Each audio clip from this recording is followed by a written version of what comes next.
С 22 по 25 февраля Дни чувашского кино в Республике Татарстан. Тузаларда Адапшура Жюрт, режиссер Владимир Корсаков. Священная роща чувашского кинематографа, режиссер Светлана Алекимова.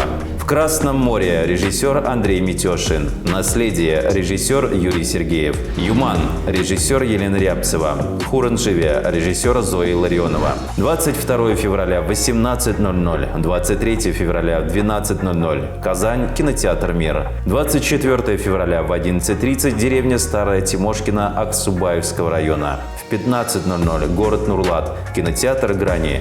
25 февраля в 12:00, город Тетюши, кинотеатр «Новый век». 18:00, село Старое Дрожжаное, кинотеатр «Магия кино». Приглашаем всех, вход свободный. При поддержке Минкультуры Чувашии и Минкультуры Татарстана, Госкиностудии Чувашкино и Татаркино.